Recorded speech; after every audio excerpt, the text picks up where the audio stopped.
విశాఖ స్థానిక సంస్థల quota MLC ఎన్నికల్లో టీడీపీ బరిలోకి దిగడం దుశ్చర్య అవుతుందని వైసీపీ అభ్యర్థి బొత్స సత్యనారాయణ హెచ్చరించారు. ఇవాళ వైసీపీ ఎమ్మెల్సీ అభ్యర్థిగా నామినేషన్ దాఖలు చేసిన బొత్స సత్యనారాయణ కీలక వ్యాఖ్యలు చేశారు. ఈ ఎన్నికల్లో తమకు 530 ఓట్లకు పైగా ఉన్నాయని, కూటమికి కేవలం 200 మాత్రమే ఉన్నాయని గుర్తు చేశారు.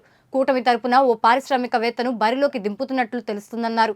వ్యాపారం కోసం అభ్యర్థిగా పెడుతున్నారా అని కూటమి పార్టీల్ని బొత్స ప్రశ్నించారు. దీంతో ఉత్తరాంధ్ర ప్రజలకు ఏం సందేశం ఇస్తున్నారని ప్రశ్నించారు. దుష్టులకు దూరంగా ఉండాలని తమ ఓటర్లతో క్యాంప్ నిర్వహిస్తున్నట్లు బొత్స తెలిపారు. కూటమి గెలుస్తుందని చెప్పేవారు 14 ఆగస్టు తర్వాత మాట్లాడాలన్నారు. మొత్తం ఎన్నికల్లో 838 ఓట్లు ఉన్నాయి. దాంట్లో మెజారిటీ 530 పైచిలకే వైఎస్ఆర్సీ పార్టీకి మెజారిటీ ఉంది. కాబట్టి ఆ నేపథ్యంలో ఇవాళ ఈ ఎన్నికల్లో మేము పోటీ చేస్తున్నాం. ప్రజాస్వామ్యబద్ధంగా ఈ ఎన్నికల్లో తప్పకుండా మరి గెలుపు జరుగుతుందని ఆశిస్తున్నాం, ఊహిస్తున్నాం, జరగాలని కోరుకుంటున్నాం. దానికి పెద్దలందరూ కూడా సహకరించారు. వాళ్ళందరికీ కూడా పేరు పేరున పార్టీ కట్టుకున్న మా అందరం ఒకటే మాటగా ఇవాళ ముందుకెళ్తున్నాం. ఇప్పటికే జిల్లా అంతా పర్యటించాము. అందరి తరగా మద్దతును కొడుకొట్టుకుని అందరి తరగా అభిప్రాయాలు తెలుసుకుని మన్నలను పొంది ఇవాళ నామినేషన్ చేస్తాం. క్యాంపు రాజకీయాలు అంటే ఒక్క విషయాన్ని మీరు గుర్తుంచుకోవాలి. మీరు అడిగితే చెప్తున్నాను నేను. మీరు అడుగుతున్న ప్రశ్న ఏ పేపర్ నుంచి? ఏబిఎన్ ఆంధ్రజ్యోతి అడుగుతున్న ప్రశ్న ఏంటంటే క్యాంపు రాజకీయాలు అంటారు. నేను చెప్తుంది ఏంటంటే ప్రజాస్వామ్యబద్ధంగా 838 ఉన్నప్పుడు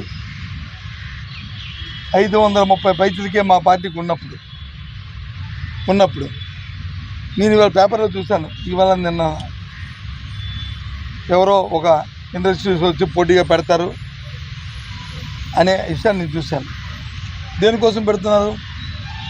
ఎందుకోసం పెడుతున్నారు? వ్యాపారం కోసమా? రాజకీయం అంటే ఇది వ్యాపారమా? వ్యవహారం చెప్పండి.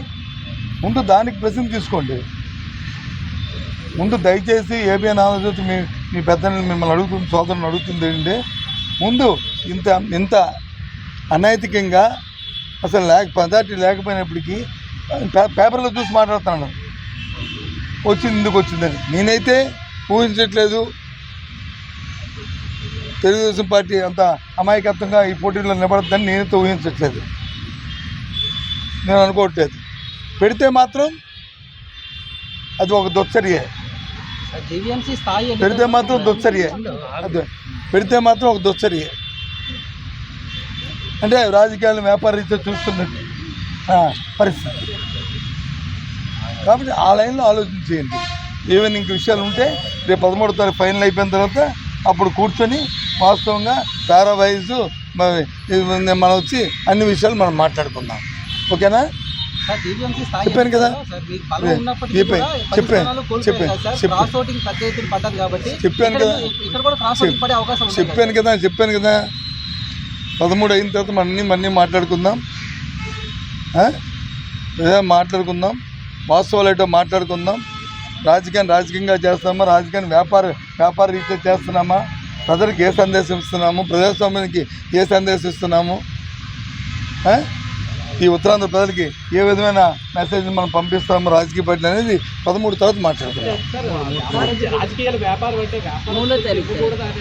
ఇవ్వకూడదని నేను అనలేదే. ఇవ్వకూడదు. దగ్గరలో ఉంటే ఒక 10-20 మంది ఉంటే మారిపోయి 300 మెజార్టీ తేడా ఉన్నప్పుడు వచ్చి ఏ రంగా మారుతారు? నా ఉద్దేశం అది. ఇప్పుడు నీకేం తెలుసో చెప్పండి. నీకేం తెలుసు చెప్పండి. ఏ రంగా మారిపోతే చెప్పండి. ఏమి మా పార్టీ మీద, మా క్యాండిడేట్ మీద, లేదా మా పార్టీ ఎన్నికల్లో గెలకండి ఇండిపెండెంట్ అయితే వాళ్ళ ఇష్టం. వాళ్ళు ఎందుకు? వాళ్ళందరూ చక్కగా ఉన్నారు. నేను అందరూ తిరిగాను, అందరి మనసుతో మాట్లాడాను, వ్యక్తిగతంగా మాట్లాడాను. దుస్తులకు దూరంగా ఉందామని దుస్తులకి దూరంగా ఉంచుదామనే ఉద్దేశం అంతే. అంతకంటే ఇంకేం లేదు. దుస్తుల తాలూకా చూపు, ఆ దుర్మార్గమైన ఆ చూపుని వాళ్ళ మీద పడకంట ఉంచుదామనే ఉద్దేశం. అంతకంటే ఇంకేం లేదు. ఓకేనా? Bye, see you.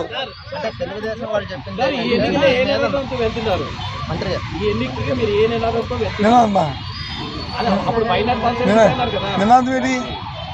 అదే అన్న ఇవాళ నినాదం మాకు మెజార్టీ ఉంది, మేము పోటీ చేస్తున్నాం. మేము ప్రజాస్వామ్యంలో ఇది ఒక ప్రక్రియ కాబట్టి ఆ ప్రక్రియ ప్రకారం మేము పోటీ చేస్తున్నాము. దాన్ని ఎవరైనా ఆమోదించవలసిందే, హర్షించవలసిందే.